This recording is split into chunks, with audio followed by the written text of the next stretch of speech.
C'è la...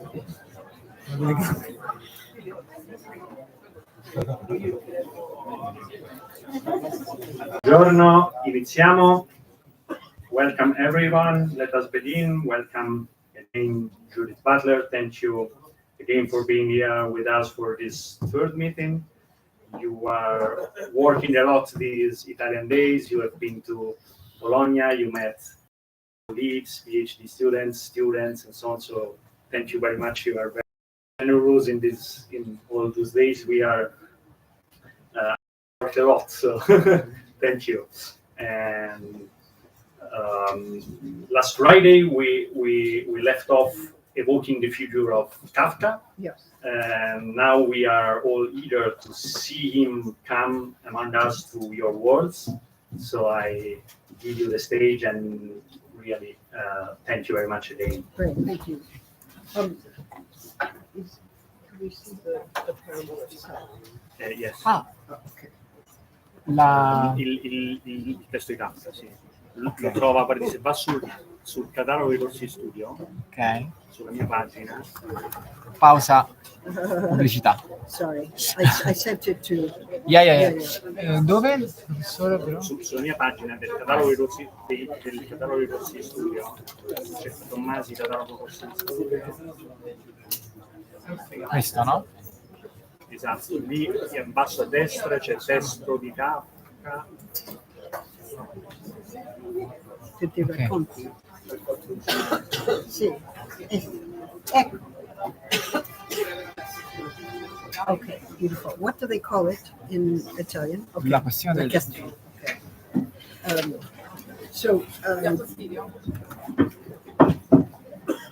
Perhaps we can start by letting you read this parable yourself. If you could put the Italian parable up. Perfect. Just take a moment. Perhaps you'll read it for us. Would you like to read it? Yeah. Why not? Yeah. Why not? Okay. You don't want to hear my Italian. I could try. Vabbè. Vado. La questione delle leggi. Le nostre leggi non sono purtroppo universalmente note. Sono un segreto di quel piccolo gruppo di nobili che ci domina. Noi siamo convinti che queste antiche leggi sono osservate a puntino. Eppure è estremamente penoso essere governati secondo leggi che non si conoscono. Non alludo alle diverse possibilità di interpretazione, né agli svantaggi che si hanno quando a essa possono partecipare soltanto singoli individui e non il popolo intero. Gli svantaggi però non sono forse neanche grandissimi. Le leggi sono molto antiche. Per secoli si è lavorato a interpretarle e anche questa interpretazione è già diventata legge. Le eventuali libertà nell'interpretazione sussistono bensì ancora, ma sono molto limitate. Oltre a ciò, la nobiltà non ha evidentemente alcun motivo di lasciarsi influenzare dai suoi interessi personali a nostro danno, poiché le leggi, sin dal principio, erano fissate per la nobiltà, la quale sta fuori dalla legge, e appunto perciò pare che la legge si sia concentrata tutta nelle mani dei nobili. Qui c'è evidentemente una certa saggezza. Chi dubita della saggezza delle leggi antiche? Ma anche un tormento per noi, probabilmente inevitabile. D'altro canto, anche di queste leggi apparenti si può soltanto supporre l'esistenza. È tradizione che esistano e siano affidate alla nobiltà come un segreto, ma non è e non può essere più che una tradizione antica e degna di fede appunto per la sua antichità, poiché il carattere stesso di queste leggi esige che siano tuttora tenute segrete. Ma se noi del popolo, da tempi antichissimi, osserviamo esattamente le azioni della nobiltà, se possediamo a questo proposito rapporti scritti dei nostri progenitori, e li abbiamo continuati coscienziosamente e reputiamo di riconoscere in casi innumerevoli determinate direttive che permettono di risalire a qualche disposizione storica, e se in base a queste deduzioni accuratissime, vagliate e ordinate, cerchiamo di organizzarci in qualche modo per il presente e per l'avvenire, tutto ciò è estremamente incerto e forse soltanto un gioco dell'intelletto, poiché può darsi che queste leggi che noi cerchiamo di indovinare non esistano nemmeno. C'è un piccolo partito che è realmente di questo parere e tende a dimostrare che se esiste una legge può essere soltanto questa. Legge è ciò che fa la nobiltà. Questo partito vede dappertutto atti arbitrari della nobiltà e respinge la tradizione popolare che, secondo la sua opinione, reca soltanto vantaggi minimi e casuali, per lo più invece gravi danni, poiché conferisce al popolo di fronte agli avvenimenti futuri una sicurezza falsa, fallace, che induce alla leggerezza. Questo danno è innegabile, ma la stragrande maggioranza del nostro popolo ne attribuisce la causa al fatto che la tradizione non basta neanche lontanamente, che pertanto vi si devono fare ancora studi profondi e che sì, anche il suo materiale, per quanto ci sembri enorme, è ancora troppo esiguo e ci vorranno ancora secoli prima che sia sufficiente. Questo aspetto, ancora torbido nel presente, è rischiarato soltanto dalla fede che sia per venire un giorno in cui la tradizione e lo studio di essa tireranno, per così dire, un respiro di sollievo per essere giunti alla conclusione, e tutto sarà chiaro. La legge apparterà soltanto al popolo e la nobiltà dovrà sparire. Ciò non è detto in odio alla nobiltà, tutt'altro, nessuno lo dice. Piuttosto odiamo noi stessi perché non possiamo ancora essere degni della legge. E quel partito, in certo senso molto attraente, che non crede in una legge vera e propria, è rimasto così esiguo appunto perché non riconosce pienamente la nobiltà e il suo diritto di esistere. A pensar bene, si può esprimersi soltanto con una specie di contraddizione.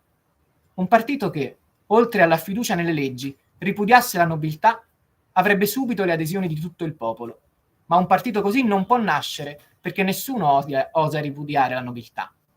Noi viviamo sulla lama di questo coltello. Una volta uno scrittore ha riassunto la situazione così: l'unica legge visibile e indubitabile che c'è imposta è la nobiltà, e noi dovremmo forse privarci di quest'unica legge?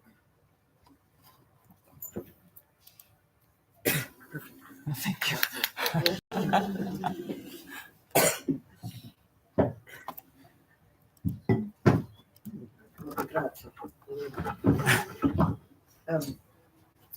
Well, thank you again for coming here today. I will speak today about this parable from 1920, the problem of our laws, or zur Frage der Gesetze, in German, on or toward the question of laws. So let us start by paying attention to how this parable unfolds. A narrator tries to describe the situation where he lives, where access to the laws that govern the people are restricted to a very few. In Nietzschean fashion, we are told first that the nobles, die Adelsgruppe, are the only ones who have access to the law. And at first, the narrator seems to find this situation perfectly acceptable. Belonging to the people, apparently, the narrator has no access to the law. He does his best, however, to explain that it is right, and even just, that only the nobles have access to the law, because they are the ones who know how to preserve and care for the laws. As the description continues, our narrator represents another set of positions that question the social hierarchy and exclusion of the scene, a class system of sorts, but does not quite name the problem that is nevertheless indirectly communicated in the course of his narration. The people are governed by law, to which they have no access, laws, no. And while some are content to accept this situation, trusting the caretaking functions of the nobles, others have started to develop critical positions, even grounds for protest. The narrative voice vacillates between defending the status quo and espousing the viewpoint that contests the status quo. So far, we are talking about a parable and staying within its terms. It is a narrative that takes place in no particular place or time that we can easily recognize. Indeed, we're given no hints about what century we are in or what land this might be. That it takes place nowhere means that its form is open to any number of historical interpretations and adaptations. It is a transposable form. Its transposability is built into its form. To begin a reading, we have to ask, what kind of laws are these? And are these laws binding?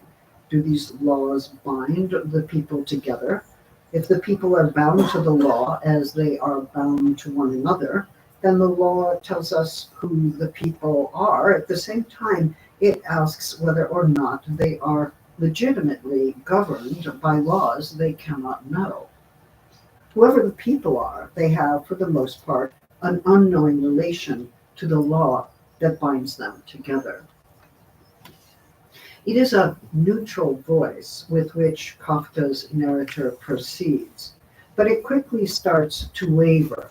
It cannot find its way.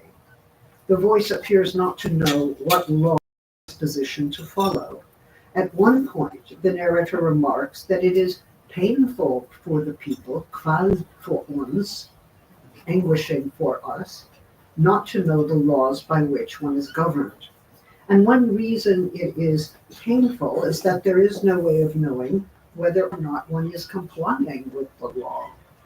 Painful as well because it is clear, in an Arendtian sense, that the people have not made the laws by which they are governed. Whatever situation this is, it is not a democracy. And yet there is something called the people, and some of them are relatively calm about not knowing the laws, that is, barred from access to the law, and some of them are planning some protests, demanding that access be given, demanding, somewhat outlandishly, that the laws belong to the people. We try then to stay within the parable, but already there is a question of whether democracy can be achieved, whether people will agree to demand it, and whether the divisions between the compliant and the discontent will be overcome. Kafka is surely drawing on Nietzsche's discussion of the nobles in On the Genealogy of Morals. In Kafka, there are two groups of people who are not nobles, one of whom is complacent, but not necessarily filled with resentment or ressentiment, rather.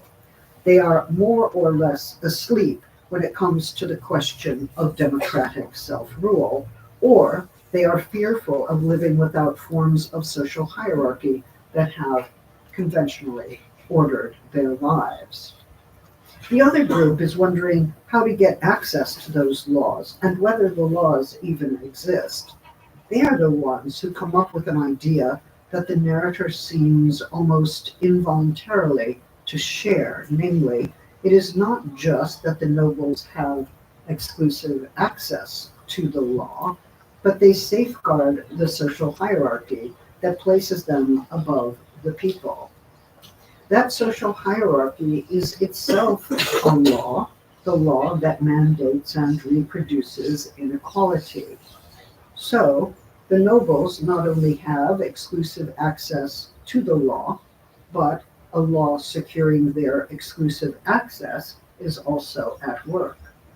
At one point, the narrator explains that the emergent protesters have come to believe that there is no law apart from the assertion of law by the nobles themselves.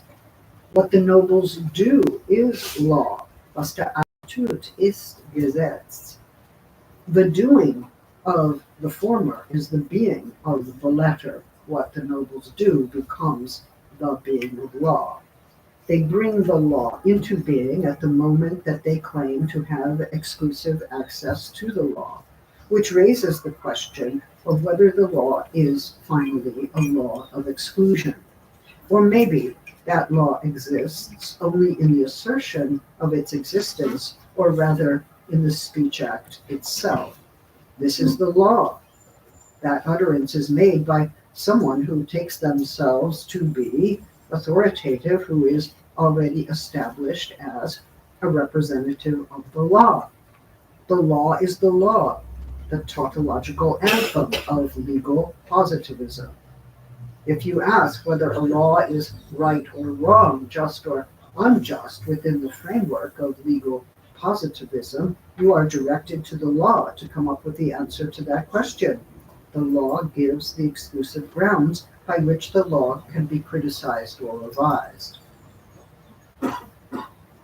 We stay within the parable that furnishes the formal conditions of its own reading, but the parable seems to be about a law that seeks to do the same thing.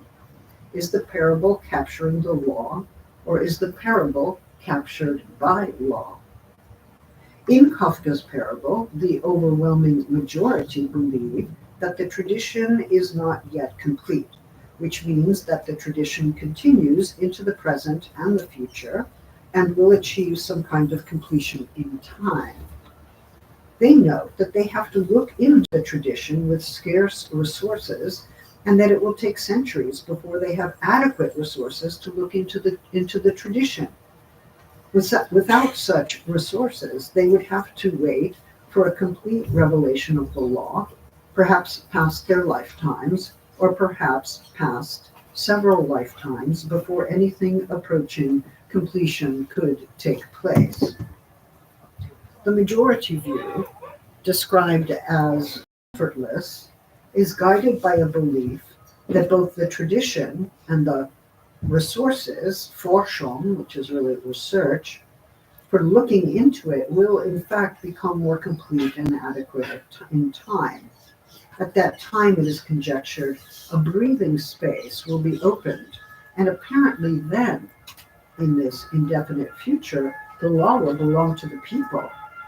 In fact, the nobility will disappear, it seems, because their very status as nobility is defined by the fact that their actions instate the law, that their actions are arbitrary, and that their laws are therefore arbitrary as well. When their actions no longer serve as the basis of the law, then they dissolve as a class. All this, we are told, is uttered without hatred, but the denial introduces hatred into the scene.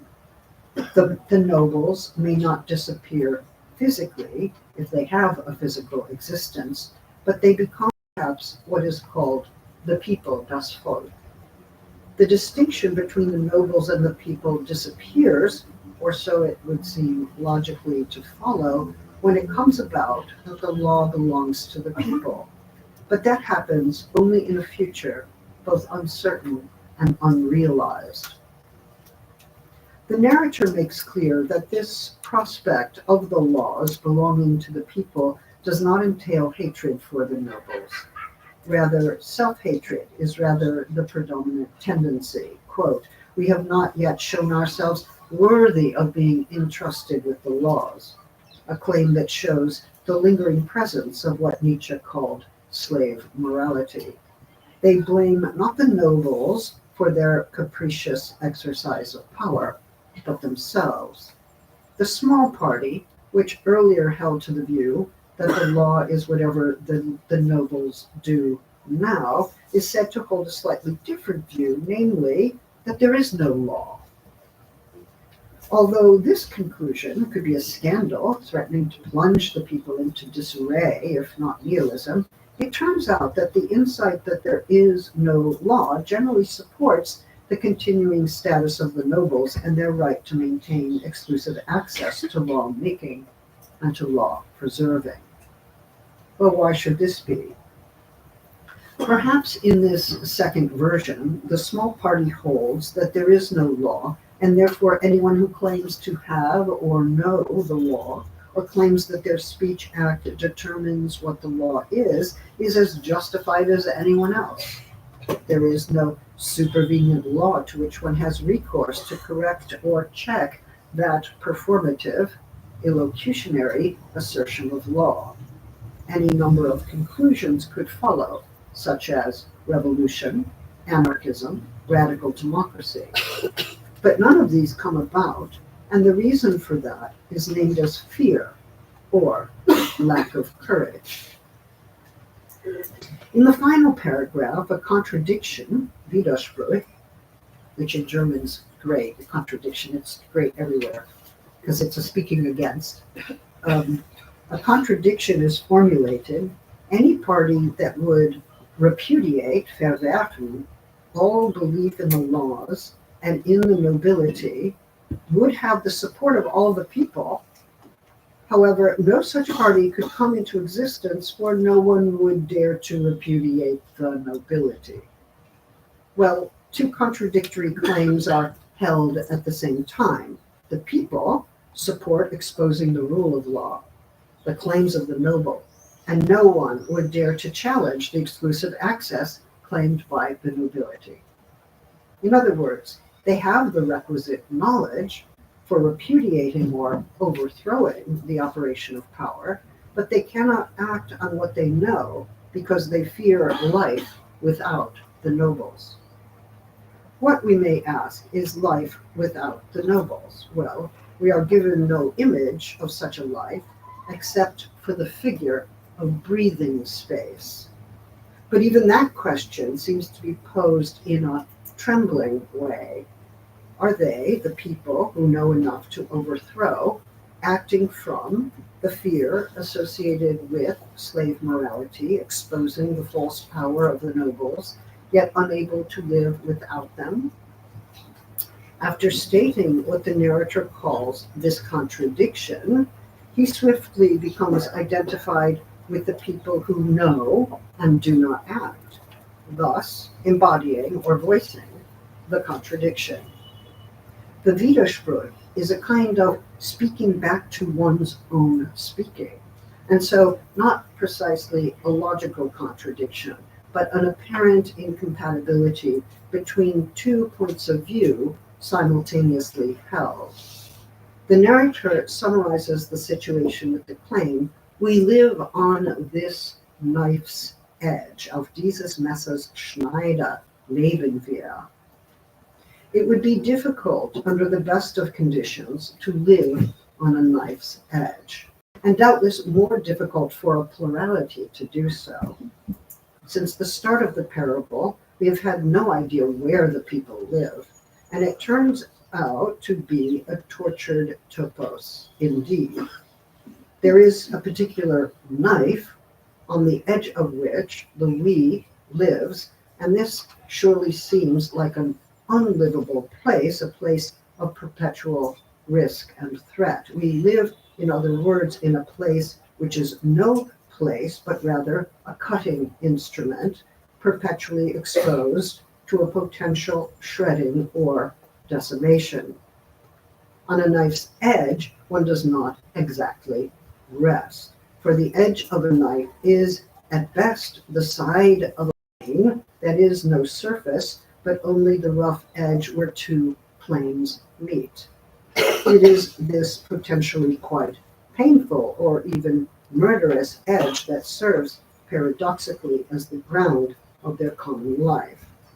What seemed at first to be a scene where two opposing viewpoints were held simultaneously now becomes the figure of the knife whose edge, presumably sharp, is a meeting ground or common abode, and so clearly not a foundation on which bodies might stand or rest.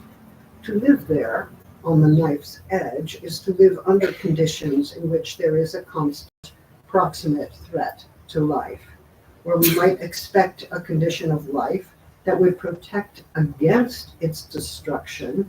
The very condition here is the threat of destruction.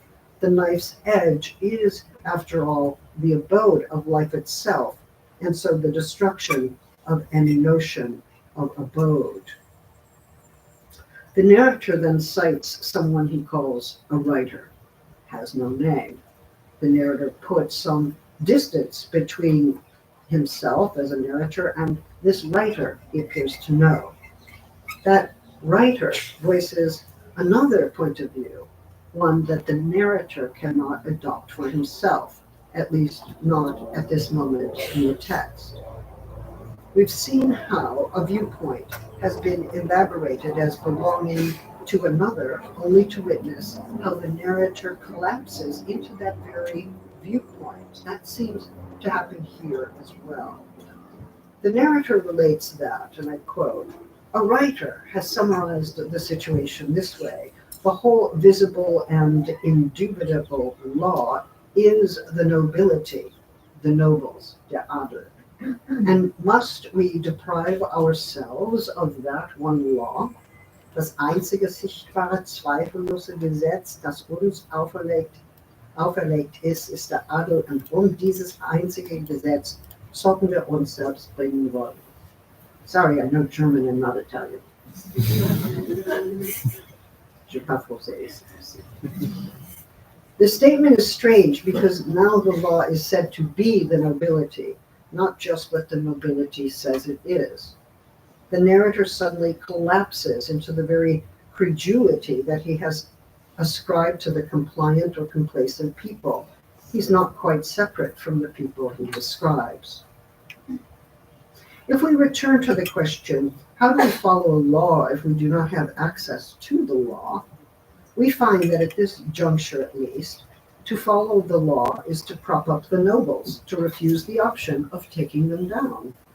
For if we did away with the nobles or overthrew them, we would be left without any law, and that apparently would be quite a deprivation, even, as we know, being ruled by laws that we do not know or make is painful. As much as the people would like to be alleviated of that pain or the situation of living on that knife's edge, they are perhaps worried more about the kind of deprivation that would follow. Deprivation or pain is another way of describing the disjunction, the Widerspruch, previously described as knowing that the laws are arbitrarily made, but not wanting to live without them. They would, the people, rather live with arbitrary, opaque, and inaccessible laws than no law at all. The alternative set before them is either deprivation or pain, and these are presumably distinct from one another. It appears that the people would rather be ruled by an unjust and unknowable law than to live in a world without any law at all. Moreover, the people are not exactly fooled by anyone about what they are doing. They seem to be conscious of their dilemma, even its injustice, even as they accept to live within its terms. That knife's edge, the place where they live, is a shelter where violence is constantly threatened. Although the law is said to be imposed, we do not see any traces of explicit legal violence in the parable. No threat of punishment induces the people to affirm the law they neither make nor know. Note, the people seem less afraid of the nobles or any possible punishment than the prospect of living without them. The people in this parable, we might say, are emphatically not Arendtians, but maybe Kafka sees them coming on the horizon. Arendt's view is that it is in the power of the people, or rather the very activity of their power, to make laws that they recognize as their own, and to comply with those laws through a form of uncoerced consent. As figured in the parable, the people do not imagine that they could make the law, or that the plural forms of making could yield a new legal order in the service of political freedom, transparency, and accountability. And though Nietzsche clearly hovers in the background of this particular parable, we cannot conclude that the people are only embracing the nobles from fear and ignorance. That is not the problem. The law is not exactly imposing violence, and the people seem to fear violence less from the law, although that knife's edge perpetually portends a violent cut, than living without the law, being deprived of the law, untethered, abandoned. Again, in Kafka's parable, we do not see the fear of punishment as a primary motivation for affirming the law they do not make, unless we understand the full absence of law to be punishing in some way. They seem less afraid of what the nobles will do to them than of the prospect of living without them, And in this way, they embrace their exclusion and subordination as a mode of belonging. They do not imagine that once the law of the nobles is gone, once the nobles are gone, or the law is gone, they could make another kind of law, or that a form of plural making could bring about a new legal order in the service of political freedom. No, it seems that they cannot imagine beyond the law under which they live, knowing that it is arbitrary and illegitimate, even though they can, oddly, take a stand against it, or some of them can. So it's not exactly ignorance that maintains them in subjection, but the limit of what is imaginable. But since it is a deprivation or loss, living without the law, one they do not want to face, perhaps it can be said that it is an unimaginable loss, a loss which, if it were to occur, would pitch them into the unimaginable. Whoever they are, these people, they are those who cannot imagine beyond the impasse in which they knowingly live. The parable seems to relay this to us as a kind of message, but it is not exactly or merely the content of the parable. The parable is also a distinctively configured space-time created by the parable itself. It is a configuration of space and time that allows for a kind of thought that may well be that space for breathing prefigured earlier. It is not the space-time of law, but a configuration of space-time that permits for a critical reflection on law. It is a literary configuration of form, but one produced from within the history of the parable, leading that genre into new terrain. One might be tempted to say, with Derrida, that we are looking at the law of genre as it is captured by legality, but maybe we can affirm that mutual implication, but also ask what kind of politics follows from an apparently imminent reading such as this. The answer is not exactly to contextualize the literary form, but to see how form reestablishes context in a new way. For Hannah Arendt, Kafka produced what she called a thought landscape, or a thought event, a kind of experiment in the reconfiguration of time and space that takes leave of identifiable history and geography to give a refracted version of its legal order. For Arendt, the parable is a way of establishing a place and time that is not directly reducible to some historical time and place we can discover.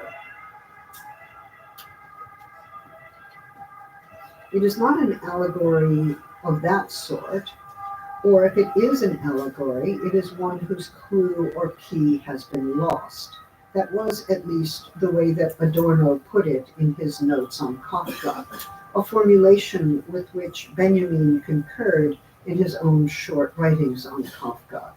Benjamin knows that the parable once served the purposes of moral pedagogy, modeling an action or transmitting a form of practical wisdom. But as Kafka reworks the parable form, the parable has lost that function, or it has proven never to have really performed that function.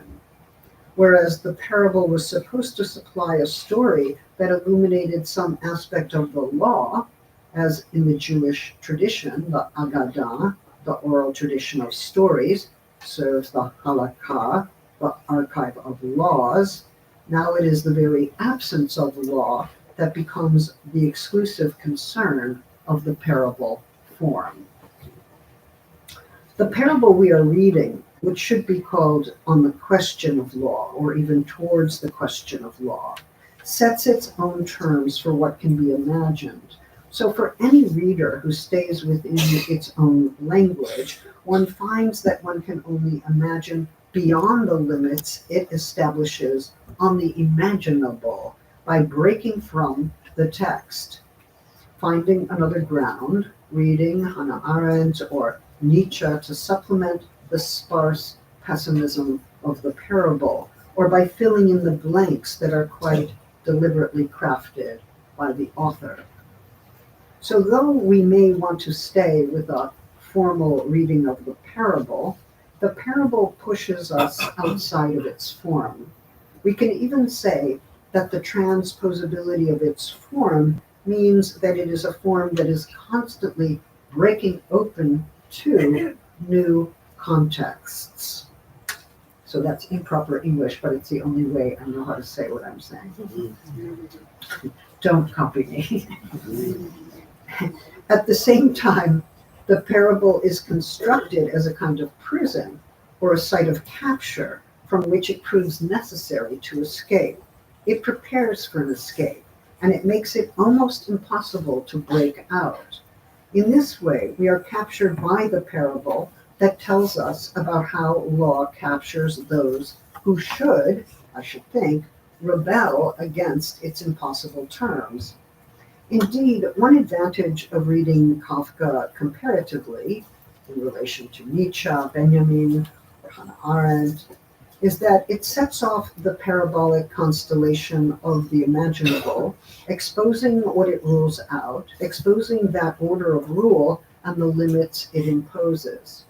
But also, and perhaps more importantly, it becomes clear how the parable enacts and demonstrates, within its own textual logic, the relation between subjection and unimaginable loss.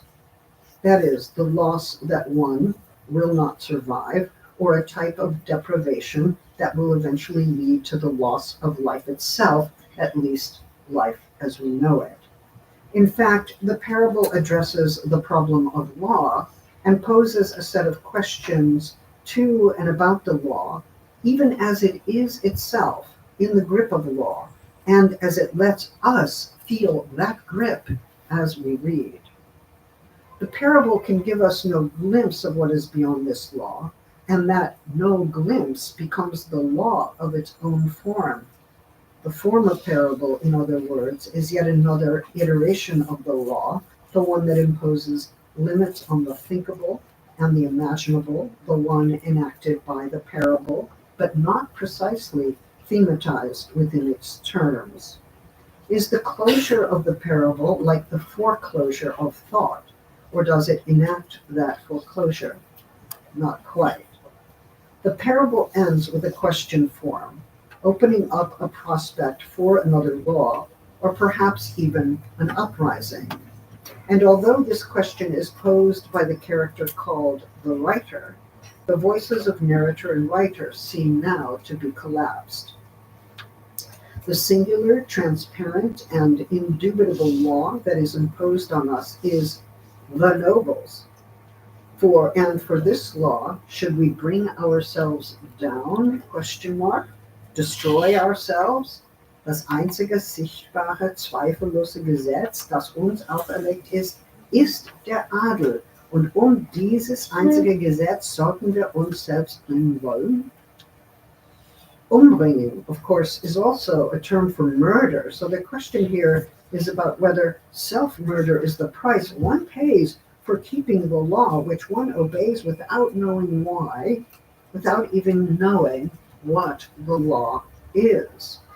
The way that question is posed suggests that survival, or perhaps life itself, may be possible only when the knife's edge is withdrawn, when the people lose their desperate dedication to the law. The unanswered question ends the parable and so constitutes a final opening, one that has no ready answer, but suggests by its very formulation that the future could be different without saying what it could be. Thus, the question in the title, the question of our laws, is important to the parable that follows. In some ways, we only arrive at the question in the final line.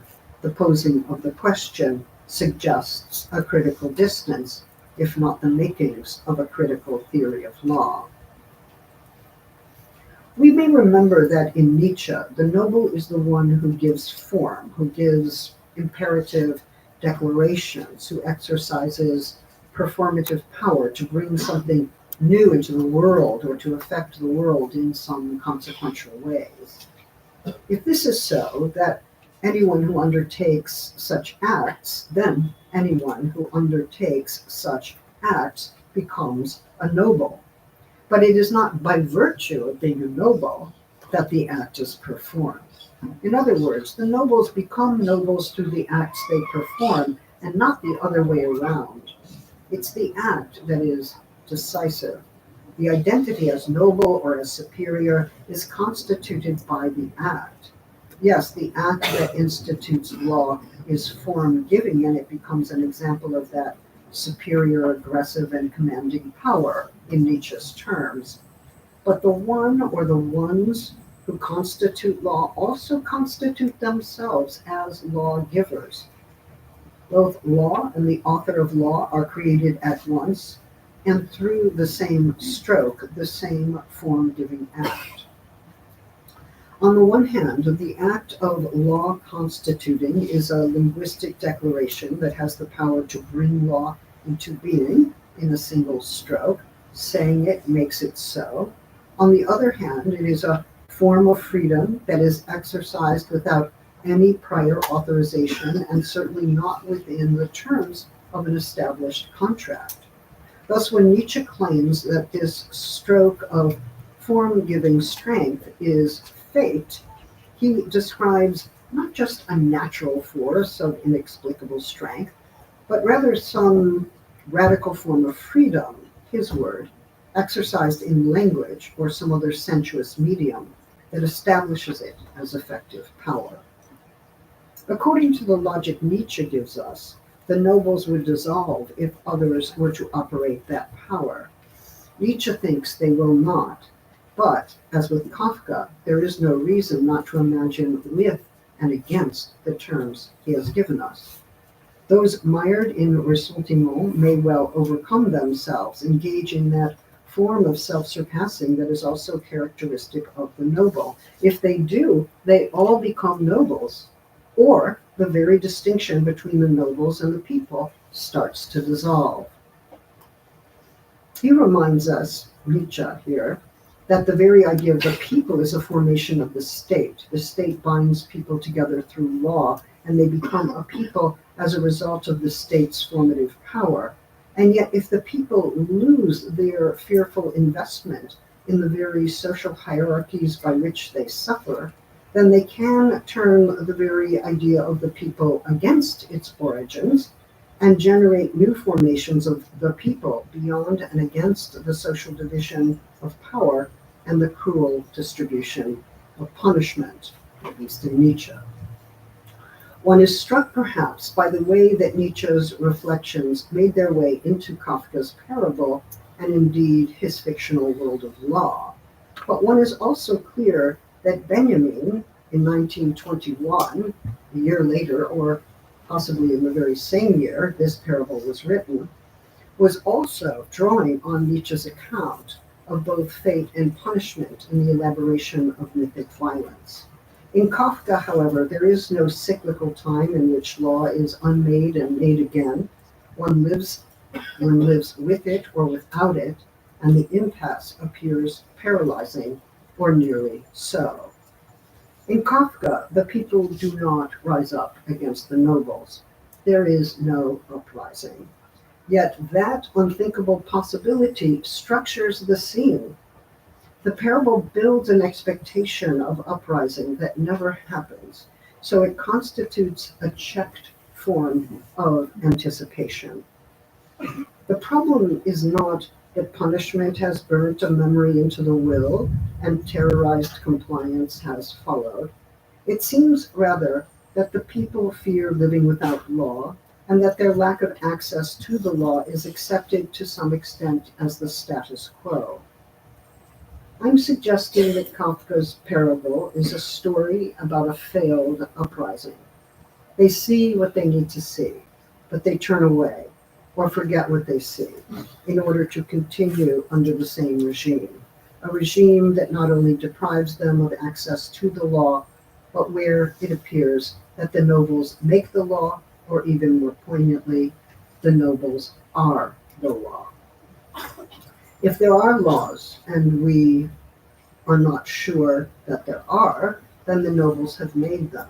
The only thing we do seem to know is that the nobles claim exclusive access to the law, and that very claim is that act of law.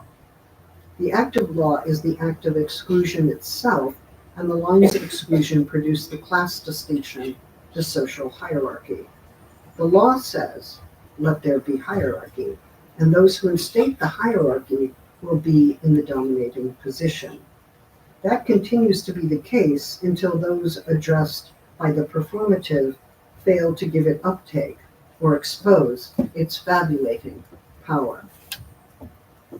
In Benjamin's terms, law instating and law preserving violence are the two prerogatives of mythic violence that one finds perhaps first in Nietzsche's brief discussion of law On the Genealogy of Morals. But where is the break with this form of legal violence? What remains disturbing about Kafka's parable is that the narrator gives voice to a strong critical skepticism about the law. We can say that the fabulating powers of the law are in fact exposed, but knowledge and insight are not enough to bring about an uprising or an overthrow. Trump, for instance, is an idiot and he lies, and everyone knows this, but people vote for him, knowing precisely that. I was going to give a Maloney example, but I don't want anybody messing with my passport right now.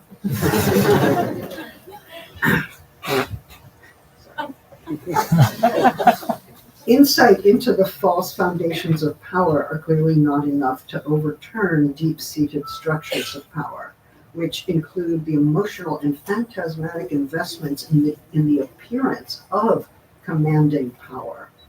Indeed, the arbitrary use of power, especially when shamelessly undertaken, can be its own form of exhilaration, as we see with new fascist passions.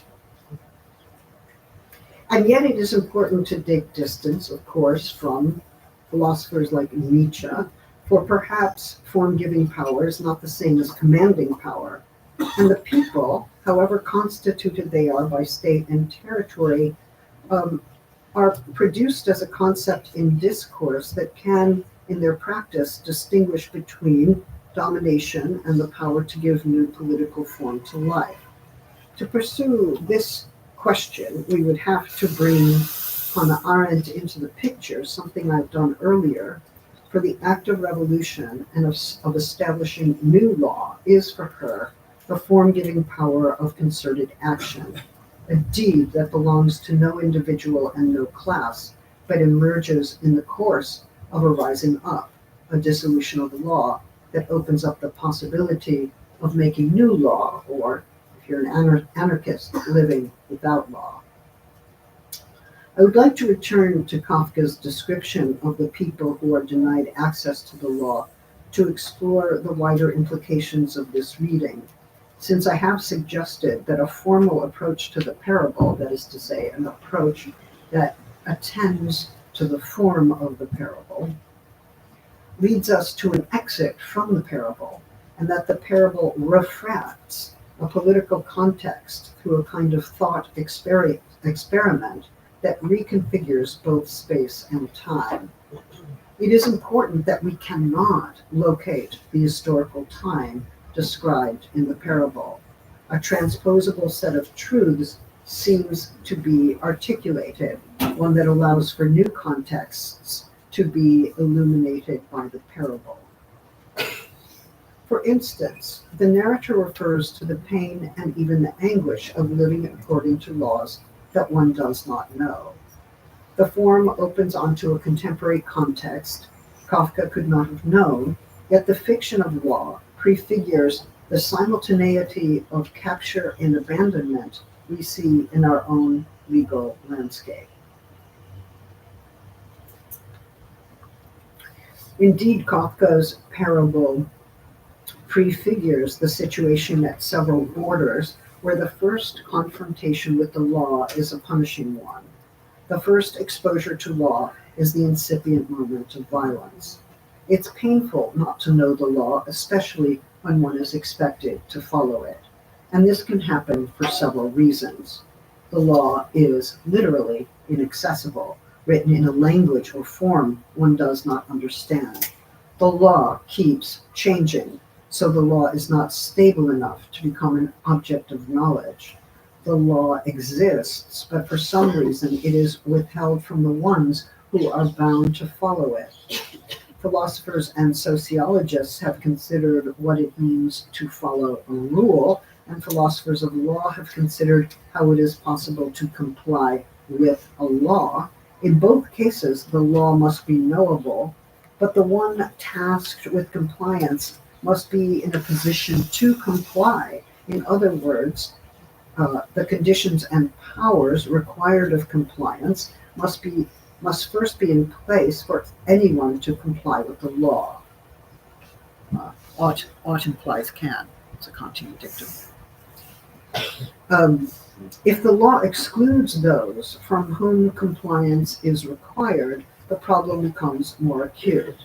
What does this mean for law, and not just this or that law, to exclude someone or some group? It can mean either that the group is not covered by the law, that such a group is neither obligated nor protected by existing law because they live outside the jurisdiction of the law, or that the law has excluded a group from protection and entitlement within its own jurisdiction.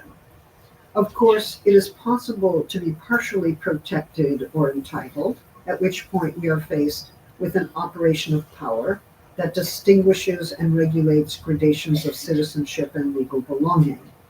At junctures such as these, the question invariably emerges whether the law is right, whether it is legitimate, and whether and how the law relates to matters of justice. When we ask whether the law can be known and followed, we are in an epistemological, linguistic, and political quandary.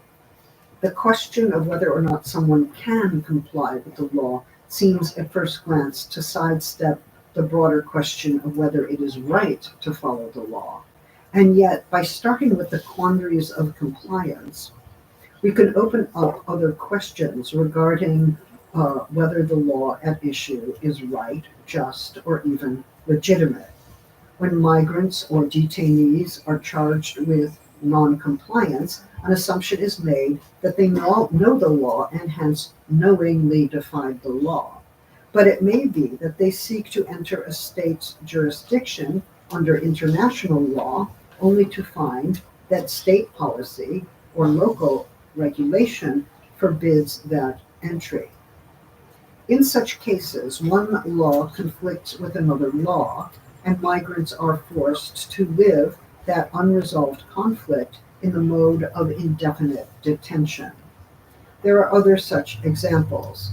Complex local and territorial laws and regulations can be difficult to follow, not only because one is not practiced in the language of the law, or the actual language in which the law is written, or the language of legal expertise.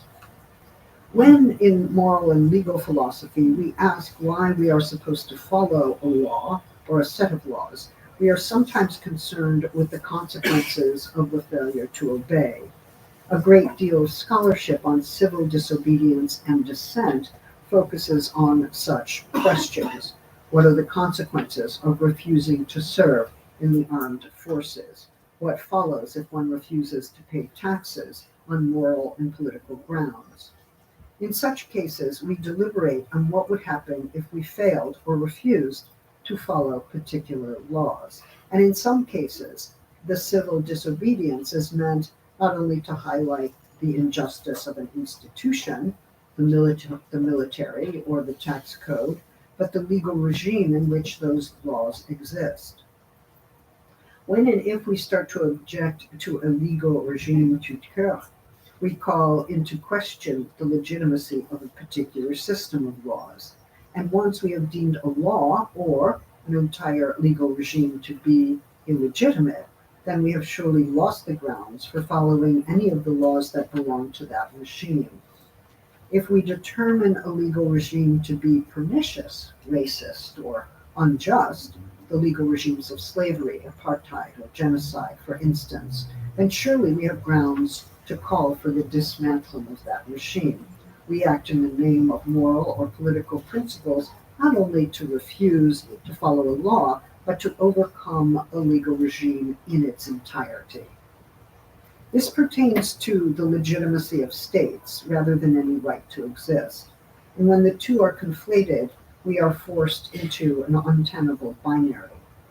The ahistorical belief, for instance, that Zionism consists in the claim that the current state of Israel has a right to exist implies that anyone who denies that right wants its violent destruction or immediate dismantling. But states in general do not have rights to exist. They have legitimacy, or they don't, to a certain degree. To say they are not legitimate in their current form, based as they are on, say, forcible dispossession, apartheid, or genocide, is thus countered by the claim that they should become legitimate, and that the only way to do so is to establish equal rights for all inhabitants of the land and those with a legitimate right of return. Right? That's not a violent dismantling. Civil disobedience, on the other hand, cannot capture the contemporary problem of the laws governing and regulating migration and expulsion.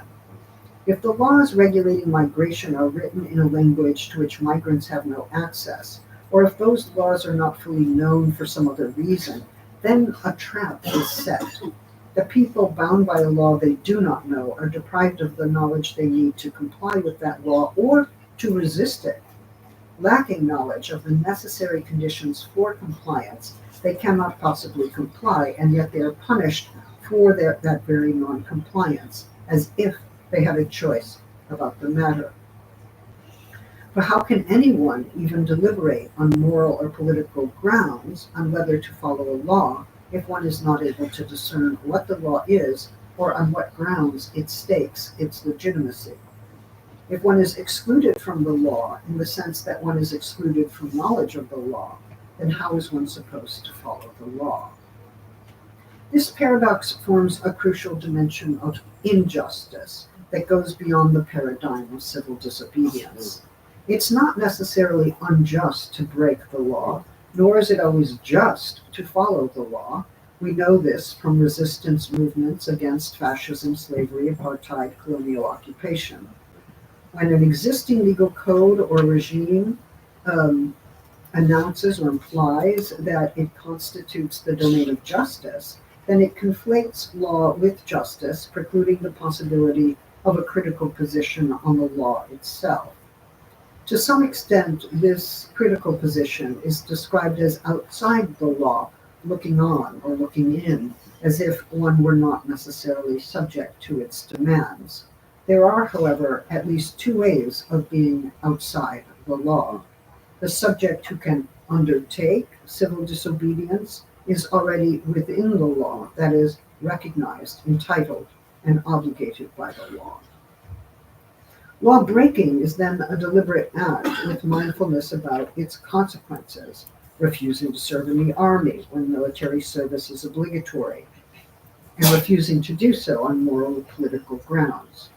The migrant, however, who is barred entry to a legal jurisdiction, or who is found guilty of seeking to enter illegally, is subject to the punishing character of a legal system, but deprived of the entitlements and powers conferred by legal citizenship. That same migrant may be following international laws in seeking to be processed at a border, but deemed criminal by another more local or national legal authority. At such a moment, the migrant is subjected to two different legal codes. One establishes a right whose exercise is deemed criminal by another. That might be said to be a way of living on the knife's edge, perhaps not quite as Kafka described, but as it might be described for us today. There are, I believe, three dilemmas that emerge from three distinct questions. Let's start with what appears to be the most obvious and ordinary question. Should I follow this or that law? If it is not this or that law, but a legal regime whose legal demands I wish to refuse, then another form of question emerges. Is the legal regime whose laws I am obligated to follow a pernicious one? And if so, does that render its laws illegitimate and so free me from following laws that belong to that regime? In this second situation, I have shifted focus from particular laws to a legal regime and introduced the idea of legitimacy to resituate the question of compliance. In this second situation, paradigmatic of civil disobedience arguments, the I is a knowing and deliberate agent. A third question, however, shifts those already shifted terms. How can I follow a law if I do not know the law and may be deprived of the conditions required for knowing that law, or if the knowledge of the law is reserved for those who do in fact have access and who are already living within the sphere or jurisdiction of the law? Finally, a subset of this last set of questions. What if I do not speak the language of the law and there is no available translator for me? Or what if the law changes as I seek to know it, morphing into another law at the moment when I begin to be able to comply with its terms? Or what if I am obeying an international law as I understand it, only to find that I have transgressed a different law, one that belongs to a specific nation, state, or territory, even when that state is a signatory to the international law I understand myself to be following? I am acting legally in one context, invoking an international right of mobility, only to be considered for asylum, but that petition is itself considered a crime by that legal authority. If I pass through a checkpoint that is designated for those who are seeking asylum, only to be told that I have thereby entered the country illegally, then I am at once solicited by the law that punishes me. And I'm not just talking about the Mediterranean here, I'm also talking about the southern border of the United States. In this case, the law is the ensemble of laws regulating migration and the border, a regulatory mechanism for establishing who may enter into that sphere and who may not. One problem, clearly, is that to be excluded from the law does not mean that one is free from the law, that one can escape punishment or the carceral apparatus designed to regulate the border. That form of administrative law excludes through containment, and so engages in a spatial paradox that recalls previous forms of internal disenfranchisement associated with prison systems. Thus, one can, under such conditions, be detained indefinitely without due process, precisely because one is not a citizen and is therefore not afforded the legal protections that citizens are supposed to enjoy. Those who are internally dispossessed of legal entitlements are both jettisoned from the law and subjected indefinitely to its force. This brutal paradox defines the practice of indefinite detention, the most quickly growing dimension of incarceration in the world. When a state is a signatory to an international accord whose laws it defies, it refuses to follow a law that it has adopted for itself. In punishing the asylum seeker, the state breaks its own law and exhibits its own criminality. And yet criminality is assigned to those who act in accord with international law. So what is the law exactly? How is one to know it, much less follow it? I've tried today to show first how certain kinds of questions appear to cut off other questions, and yet, seen from another point of view, they open onto those larger questions about how best to locate and understand criminality and injustice. I've suggested that one of these quandaries generates an open dispute about whether a set of laws are established on legitimate grounds and whether or not they should be followed, refused, or dismantled. Yet another quandary emerges in light of the question of whether the grounds for legitimacy can be known at all. What if those grounds are only accessible to a few? Or what if there are conflicting accounts of what legitimates the law and how it becomes the prerogative, if not the possession, of an oligarchical few? If the law is based on excluding certain groups, we cannot just ask for inclusion. That might just make us nobles and leave the people behind. The law of exclusion, the exclusionary mandate, the one that is coextensive with the nation state, would have to be undone if the people are to make and live by their own laws. The question, what is law, may be posed from within a metaphysical framework, but then when we ask how the ontology of this or that law is established, we have to change the framework, for law is always designated by some prior power, and designation proves to be more performative than we may have thought. If we ask what justifies a law, we are not necessarily asking what brings that law into being, unless we assume a prior authority answers both the question of genesis and justification. Perhaps we can say that there is no one ground of law, only an ongoing dispute over what those grounds are or should be. No one enters into the essence of the law by waiting outside the gates of its castle. It is already operating in the guard who denies entrance, whose legal function is to enforce exclusion. That waiting is like the complacency of the people who affirm the laws they neither make nor know. And this, as Kafka points out, is a source of pain, if not anguish. The law, however, depends on the limits imposed on what is imaginable, a limit that it itself imposes. What would life be without that law? Who would we be? In some ways, these are the questions that open up questions of constitutional legal effect that are constitutional, legal, effective, and linguistic.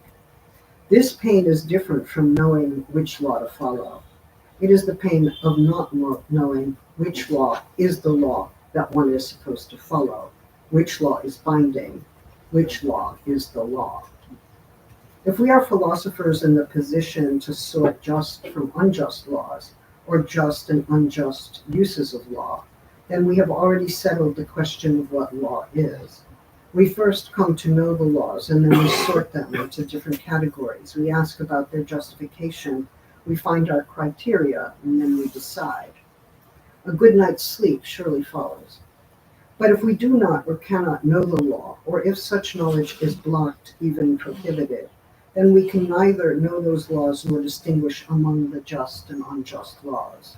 And if we need those laws to secure our life or our lives, or if the question of life or death is bound up with a shifting and inscrutable law, then the problem of access is at once epistemological and existential. Although we may think that these questions of language, entry, access, and distinction are preconditions for any discussion of justice, it turns out that justice flares up precisely when these questions are raised. Justice turns out to be a problem for the very question of how to follow the law. If one can neither know nor comply with the law, and life-negating punishment follows from non-compliance, then this most elemental approach to the law is already ensnared by a circular prison, a closed cell.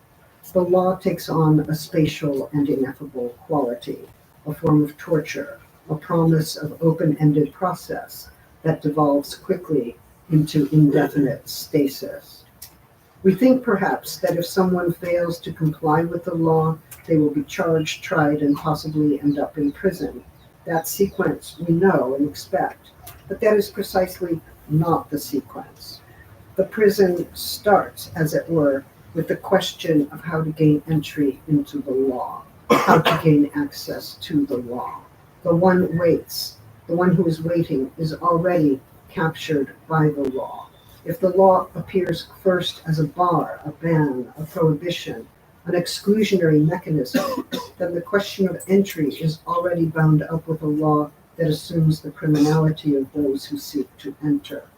The prison, its criminality, violence, and modes of internal dispossession are not only metaphors, if by metaphor we mean a figure at a remove from reality. They are rather a figural and narrative constellation that articulates the prism of the prison. In this inverted world in which criminal forms of punishment take place in the name of justice, certain reading practices become critical, and they return us to the basic operations of literary reading: how to know, read, translate, narrate, but also how to question and think outside the framework that would normalize this legal universe. If the point of entry is at once the advent of criminality, then law is already the space of the prison, or better, the detention center.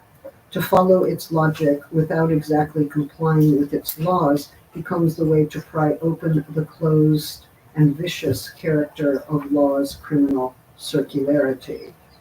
The parable operates as law, foreclosing the imaginable, but it also tracks the logic by which that foreclosure occurs, establishing a perspective at once internal and external to the law. To understand this at all, we must first follow a sequence that reverses our expectations of legal narratives. The law is prompted by criminal acts that are reviewed and judged according to procedures that seek to furnish justice. That's what we expect. Legal proceedings are ways of determining what is just, right, and fair. That is what we expect. And yet, if the very approach to the law, the effort to enter it, is a potentially criminal act, seeking to know and to enter the law, and the law's modes of containment, internal expulsion, and criminalization are themselves forms of violence, then justice is not furnished by law and its sequential procedures. It requires rather reading against the law and within its figural and narrative logics, its temporal and spatial experiments to break the barrier against imagining justice. Thank you.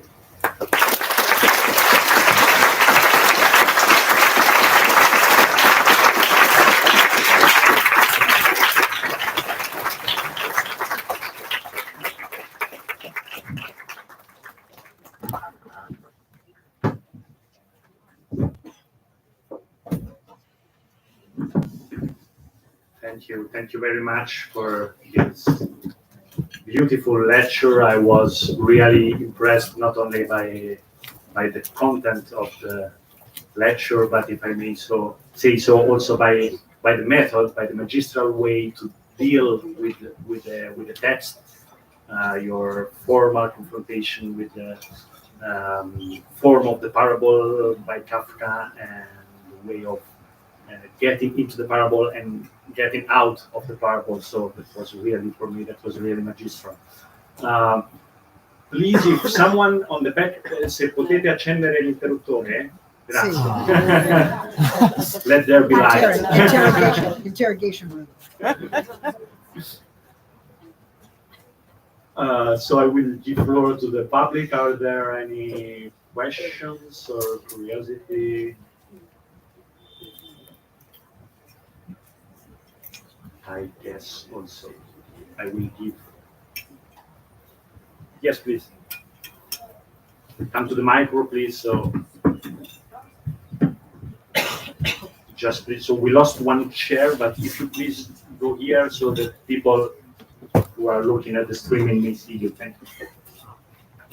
Thank you for coming. And I just had a simple question. And for you, which system of anarchy might be the possibility to achieve something? Thank you.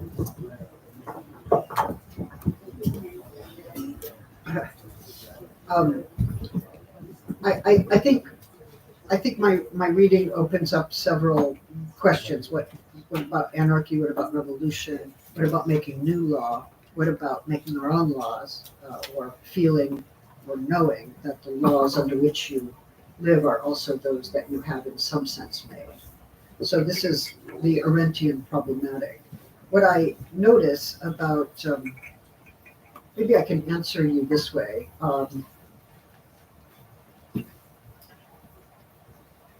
Hannah Arendt was always writing in some ways with and against Walter Benjamin. And in Benjamin's very well-known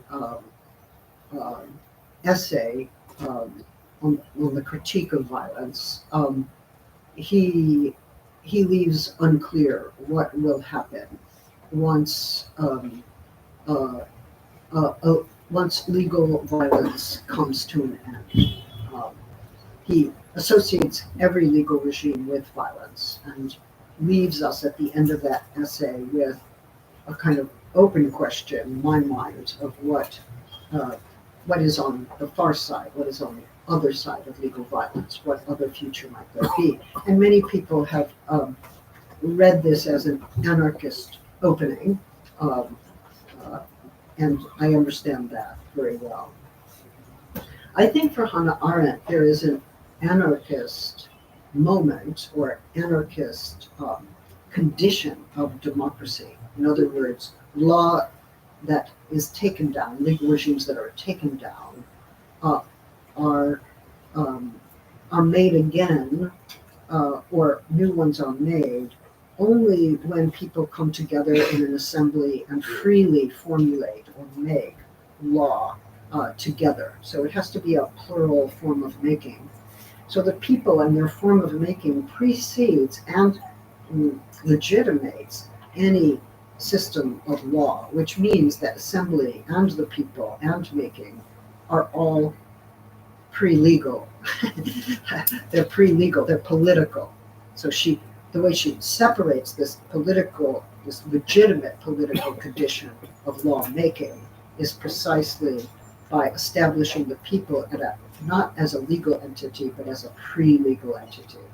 So there is that anarchist, I would say it is anarchist to the degree that when the people come together, at least in her view, or when revolution happens and this new beginning is opened, it is not contained by law, and it is not yet absorbed into a new form of law. There has to be this interim. And indeed, for a system of law to remain legitimate, it has to seek recourse to a pre-legal, and I would even say anarchistic assembly.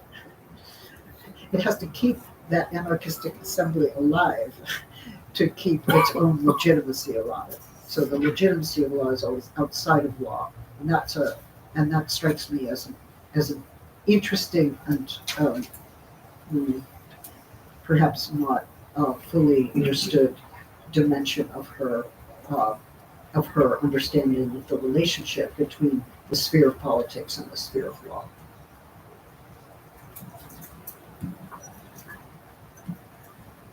Yes, please.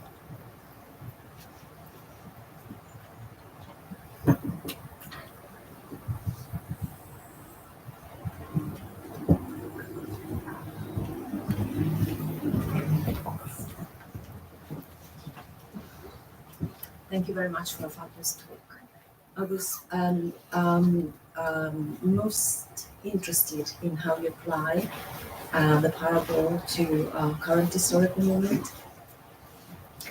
And it seems to me that the people you were most concerned about, migrants, asylum seekers, are the possibly least ideally positioned to exercise the analysis, the kind of critical judgment that is required to pry the law open. It seems to me a really important question: who can do the prying of the law? Someone on their behalf? Would that work? Because you're speaking on behalf of. You are because I don't see those who are most in need of new laws constituting themselves into the kind of anarchist assembly that you just described. And it seems to me that right now international bodies, international institutions have zero power to talk to the legal regimes that exist within national boundaries. So it's probably an impossible question, but No, it's a good question. who can exercise that skill that you describe so beautifully as kind of I don't know, analytical judgment to pry the law open. Ah. Thank you. Okay, proceed. And thank you. Well, I think there are 2 points here. One is I worry that very often in teaching moral and political philosophy, we start with a question like, is it right to follow the law? And we assume, or we assume citizenship without actually understanding that we are assuming citizenship. So it's one thing for somebody who is a citizen to decide not to follow the law and to exercise civil disobedience, taking the consequence. It's another thing to be subjected to the law and unable to know it. So the question of compliance is already a constituent impossibility. And I think that impossibility happens when two or more legal or administrative regulations converge at the site, say, of asylum. My understanding is that there are all kinds of communities that form along the border that actually help people get food, get shelter, figure out what the rules are, figure out which entry to take, what you have to say, train them how to establish their vulnerability, translate the law. There are translators and people who've been there longer who are helping people who have just arrived. And there are aesthetic experimentations. There are forms of solidarity and care that make up communities not that are impinged upon by law, but do not belong to any legal polity. Right, so it's not like they're radically outside the law in some anarchistic nowhere. That is not the case. They are impinged by law, but they're also negotiating that impingement. So I think there can be more agency there than you might expect, and that we have something to learn from those practices of translation, mutual assistance, and community building that are at the edges of law. And I would say the same thing about prison communities that are impinged by law without having very, very many legal rights, if any, at least in women's prisons that have in California, where a fair amount of organizing takes place and a lot of legal education takes place. So I think that's one thing. I mean, Hannah Arendt's thought experiment. Okay, a legal regime has come to an end. People gather. It's like, Hannah, where are they gathering? You know, like, Hannah, tell us, what's the time and space of that gathering? It's as if we are in Kafka's parable. This is why she's drawn to it is a no time and a no space.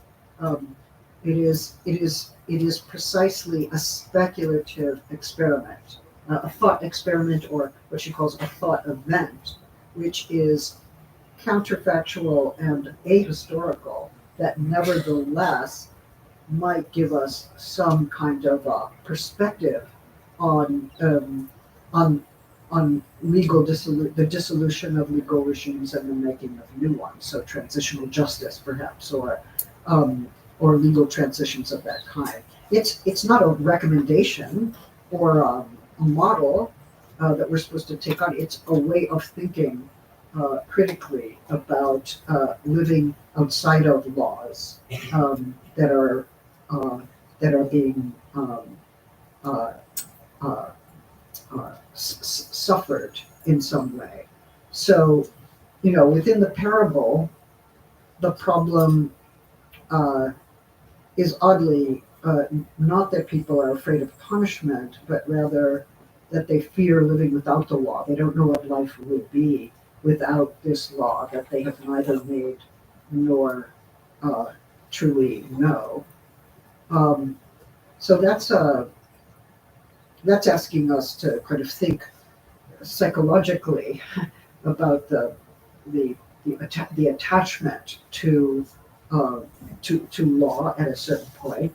But again, the parable is dealing with the people who are already constituted as the people. Even as its beginning, we might say a commentary on exclusion. You can be the people but excluded from the law, which is exactly the inverse of what Arendt would say should be the case. But I think that we have to we can't take too literally the thought experiment.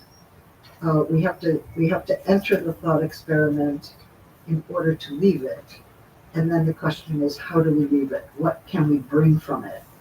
But I don't think we could fault it for being outside of space and time, or by constituting a fabulous or unreal space and time, because that is exactly what it's doing. And then we have to ask ourselves, do utopian fictions or dystopic parables somehow illuminate our worlds, even if they are not mimetic replications of them?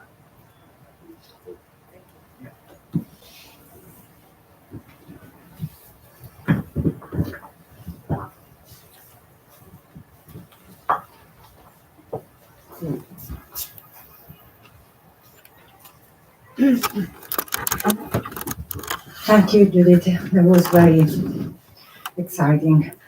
I want to address the problem of the utopian situation, but I have lots of questions also on that level. Maybe going back to Rousseau in a way. But I will skip them, and I will stay on the present.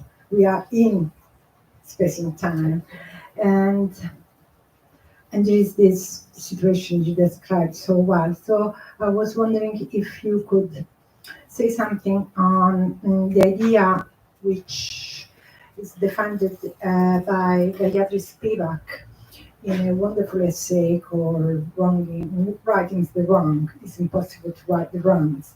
And there she describes what if I rightly understood it, a kind of double movement, which is a movement for those who are within the law, us, the citizens. And there is a deconstructive movement, is a critical movement, is the idea of risking to live without that law, that unjust law. So risk to live without the law, which of course excludes so many. But on the other side, when she says what she does when she goes back to reality, there is instead teaching, teaching to gain your own rights, even in this old law, the one we are destroying. So, and to be alphabetized with rights, with international rights and so on. So, on the one side, you teach to read. On the other side, you risk something which is your trust in the way you have read your work for so many times. And I wonder if this double movement, which is very interesting, which is in a way that we also have to keep silent, in a way, or to be aware of our own privilege and to risk them, the privileges, is something which, in a way, going back to the utopian, puts under challenge this idea of a single community making their own laws. I mean, because, okay. Yes.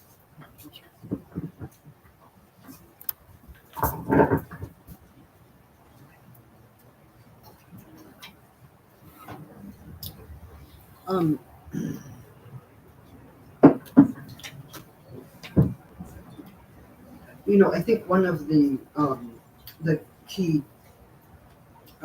questions in Gayatri Chakravorty Spivak's work is how not to be an imperialist, right, and how not to impose an imperialist practice, whether humanitarian or otherwise, on people who have been radically disenfranchised. And I think that she is perhaps focusing on teaching, which she has her whole life, actually. You could probably name several essays in which radical pedagogy is crucial to her vocation. I think that she understands teaching as offering skills for sure, producing literacy, for instance, in the law by which one is oppressed, and in some of the schools she has been supporting in Bangladesh, that is the case. But at the same time, it's about translating the other way. In other words, asking how it is that we humanitarians from the West are seen by those we are helping or administering to. So there's a reversal, an ocular reversal. We're not just correcting our own Orientalism or our own racism or our own prejudices about people who are less privileged than ourselves, but we are ourselves being decentered by translating that gaze or understanding the way in which we are gazed upon. And that is, I think, an extremely interesting experience. It also means that those she teaches also teach her, and that there's a form of reciprocity that is committed to the undoing of the hierarchy without ever being able to accomplish it successfully, right? I mean, that hierarchy will always be there. So, I think Kafka's parable is very strange because it would seem like there is some group called the people, and we assume it must be a nation, like a self-enclosed nation, right? But then it's unclear whether it is a nation of people. There's nothing to describe them. There's not a single feature that they have in common, except they are bound together by some law that is held at a distance from them. So, it's stripped of every cultural, national, and historical dimension. So if we imagine that this is a self-constituted people on the model of the nation state, we may be wrong. Maybe, in fact, it describes better for us those who are at the border of the nation state. Maybe that is, in fact, the kind of people. And then, of course, given the fact that indefinite detention has become the norm, if we shifted to, say, before the law, waiting for the law, or an indefinite waiting for the law, which also is in this parable,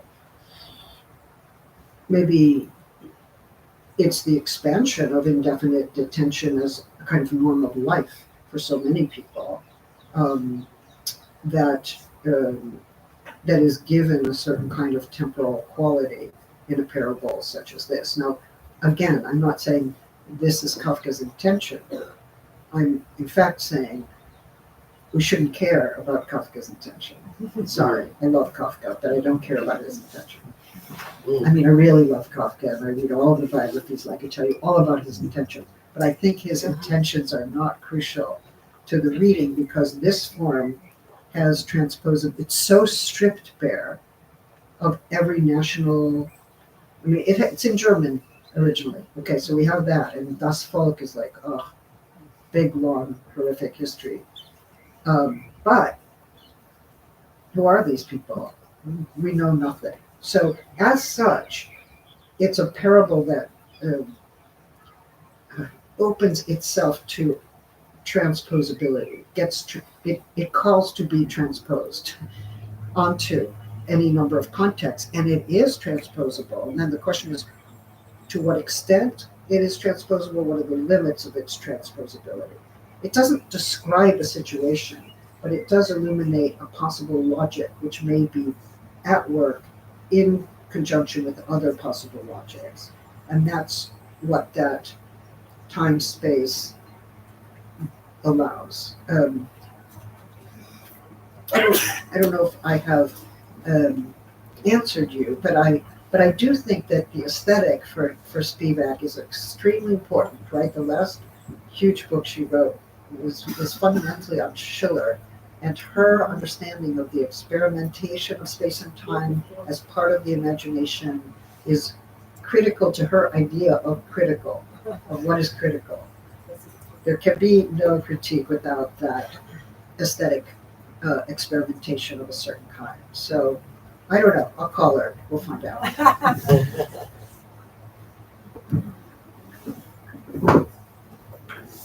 Okay, we also. Hello, and thank you very much for the speech. And sorry for my rusty English, but I try to be clear.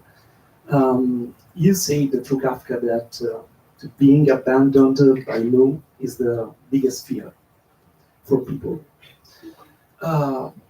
In Walter Benjamin's Critical Violence, it is super clear what he's doing. He's trying to stop, to interrupt the cycle of law-creating violence and law-preserving violence. Yes. Through a crazy and strange neo-Kantian concept of divine violence, to interrupt this nexus, this link between constituted powers. I wanted to ask you, with an ontological question, how is it possible to get out of law and the system of law without getting out of the Aristotelian grammatic we speak and we are spoken by? Like in Benjaminian terms, there's always a potentiality that goes into an actuality, that is the law-preserving, law-creating, and law-preserving violence. And until we feel that there is a matter that needs to be formed, in Aristotelian terms, by school, by universities, by police, by armies, whatever, we are still ensnared into this logic of being abandoned by something that we crave to be formed, because we are chaotic material and we need something to be formed. If we are ensnared in Aristotelian terms. I wanted to ask, what do you think about this being abandoned by something that you don't know if it exists, you don't know, you know that it's not good for you, that defends some other class, let's say that, the other, the noble, but why, or until when, until our grammatic has been built in Aristotelian theology or grammatic, we cannot go out from that? Is a Kelly question. Thank you.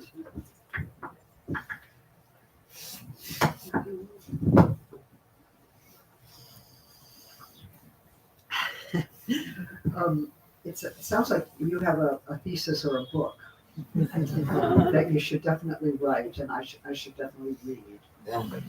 But I honestly have some trouble with the suggestion that Benjamin's critique of violence has an Aristotelian problem, because you may remember that essay begins by criticizing different models of law, and indeed he calls into question notions of natural law, and notions of instrumentality, means and ends, but he does not accept a teleology of law, right? It's not a teleological view, and and I think for Aristotle, the idea of teleology is pervasive, and I would find it difficult to find that in Benjamin. Okay, that's not what you meant. You're talking about the form matter distinction, like from, yes, I understand that. I'm not sure if the form matter distinction can be fully separated from the question of teleology. I was saying that in Benjamin phase and goes against this Aristotelian potentiality, actuality, both net and process, not that Benjamin. I see. I'm sorry. Okay, very good. So, but let's,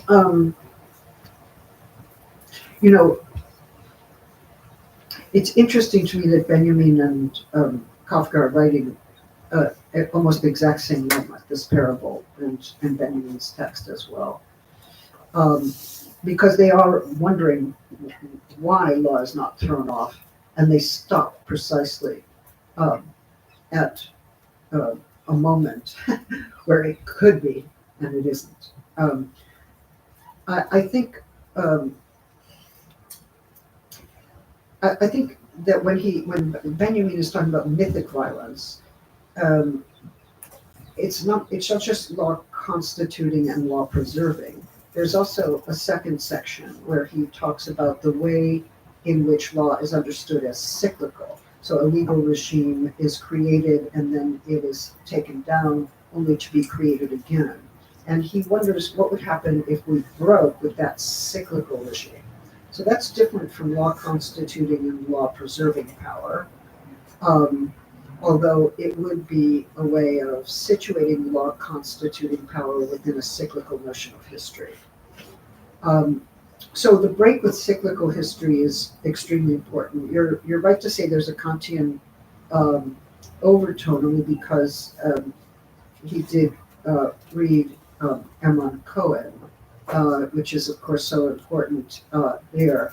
But what is maybe more important is the way in which divine violence, which ends that essay, is likened to the general strike. And the strike is, of course, some people think divine violence is the violence exercised by a divine entity, but that is not what it is. It is the break with the cyclical and mythic understanding of history. My question is a little different from yours, which is, does that break also happen in the political philosophy of Hannah Arendt? And I think it does. I think legal regimes get taken down. But rather than stay in the anarchist position, the anarchist position is there not just as a transition to new law, but as the permanent legitimizing function of law. In other words, the non-legally orchestrated assembly that makes and unmakes law is the sole source of legitimacy. So I am not sure that we have to think about form and matter in the way that you're suggesting to grasp what's happening in Benjamin, or even to grasp his deviation from the Aristotelian. But maybe in time you'll send me your material and I'll understand better how you want to make these things. Yep. Hi again, Professor. Thank you for the speech. I will try to put it simple, but it will be easy because when the talk is so straight and neat, the questions start to be more difficult. And I'll try to put it in two parts. First one is on the Kafkian paradigm. So I was wondering, which is the relationship with the part where you mentioned with for them Gesetz before the law. Also in English has this title that's really interesting for us because English most of the time intertwined spatial and temporal terms like close, next, and so on. And it seems to me interesting because before the law, there is something that we cannot read in the other parable that you mentioned, because there is the figure of the guard, of the doorkeeper. So my question is, beyond the problem of the constitutive exclusion, so the nobility and the people, which is nowadays the role of those who provide a sort of counter-agency for migrants or people not having access to the law, so staying before the law. And also, which is the role of this phantasmatic, so this failure of imagination that the guards, so for instance the cops, shoot into black people because they think and they believe that black people, they are dangerous for them. So maybe this is a way to read Kafka in a slightly different way. And the second question is about Merleau-Ponty. We mentioned it yesterday. So, Merleau-Ponty gives us an interesting definition of the sensible. That is what that historicity requires from us creation, because we can make of it experience. And this is also what for Merleau-Ponty will become institution. So is this anti-institutional idea of institution for Merleau-Ponty something more closer to your idea of sensate democracy that we could use for maybe answering the problems we heard about before? Yeah.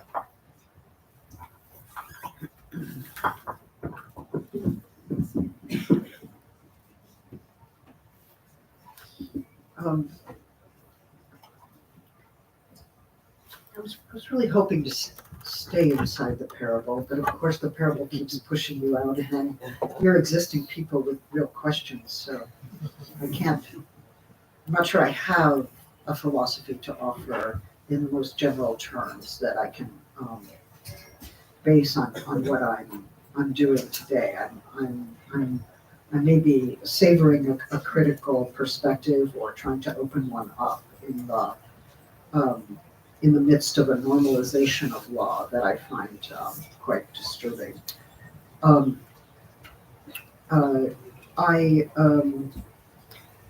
think that sort of blanket. I think that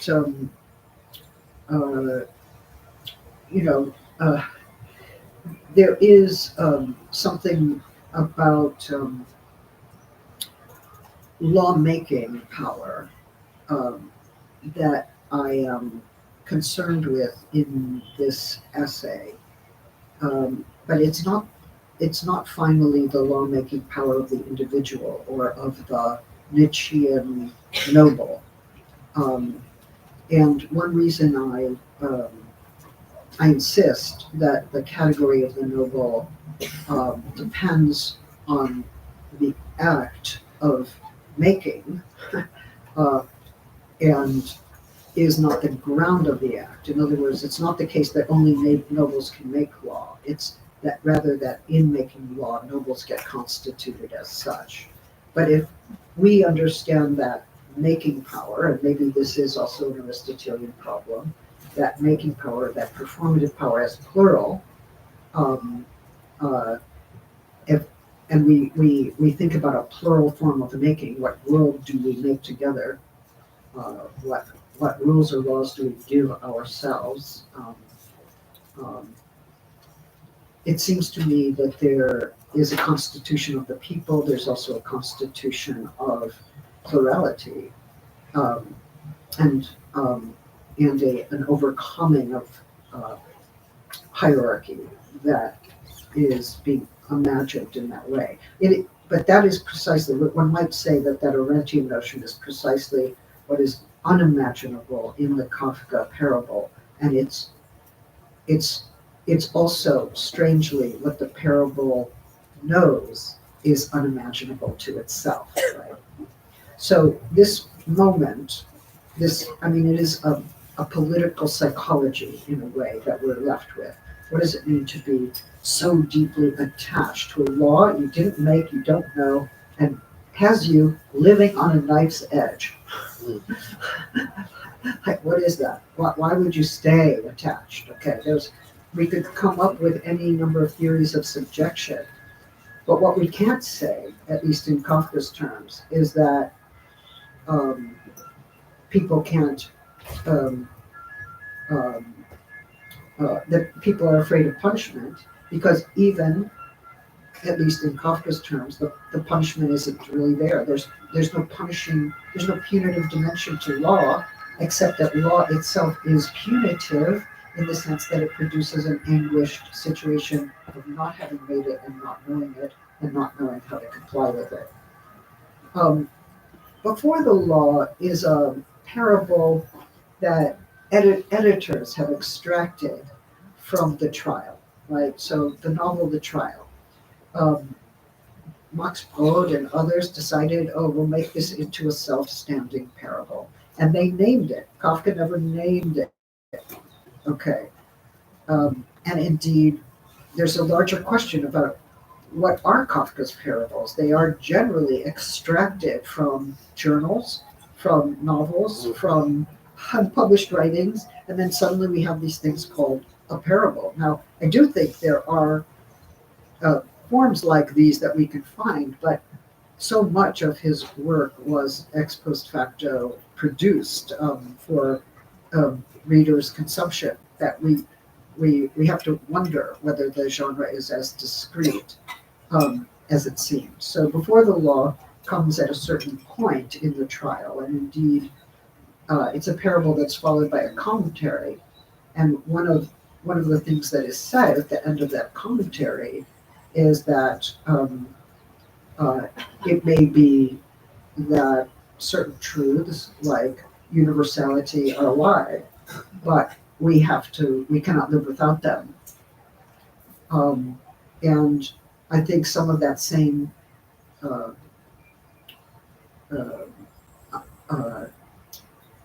dependency or subjection to a law that seems to make life possible, or without which life would be impossible, is being figured in this parable on the question, or toward the question of laws, or law of laws. And so we're left with that. And I think it's worth thinking about, because it's not just that the people are deluded or that they're ideologically confused, and it's not just that they fear punishment and aren't courageous enough. There may be a question of courage, but there's some stranglehold on the imaginary of what can be imagined.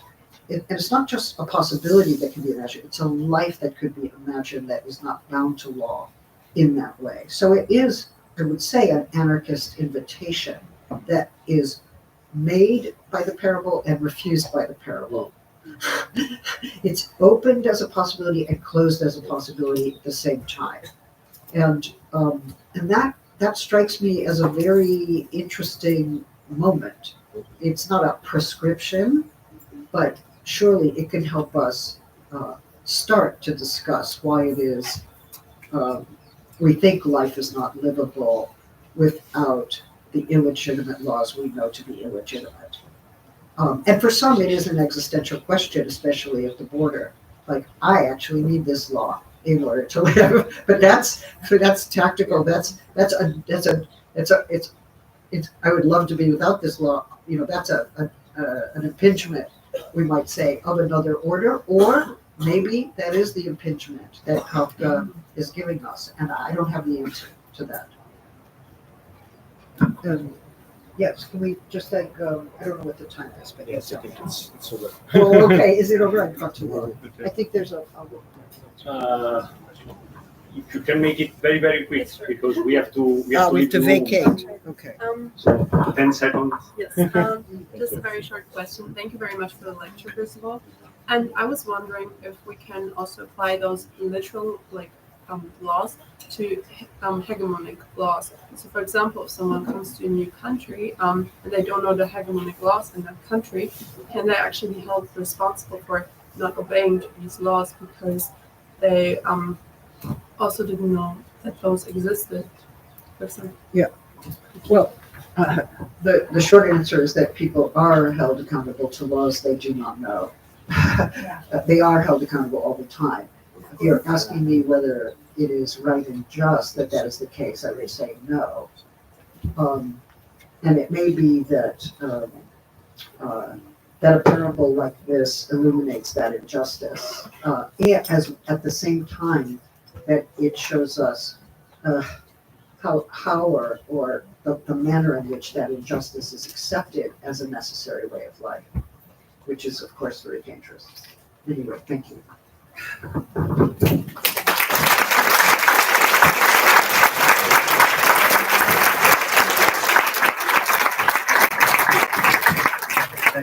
Thank you very much. Just very short words to conclude at the end of these rich days. I feel like expressing my deepest thanks to Judith Butler, also on behalf of all of us for coming here and giving us these 3 wonderful meetings. They were moments of intense and engaged reflection, truly philosophical moments in which thought was challenged on the reality of our condition and of this historical period we have been given to live in. At the beginning, I evoked the public happiness and joy. I think I can speak for everyone. We really enjoyed all those moments. And I have just one pragmatic thing to say. Per tutti gli studenti dei miei corsi, domani c'è lezione. Okay? So Global Humanities students, 10 o'clock a.m. tomorrow. Storia della filosofia domani all'1 qui, okay? Right? I would like to thank Mattia Fiorilli again for helping me in the organization.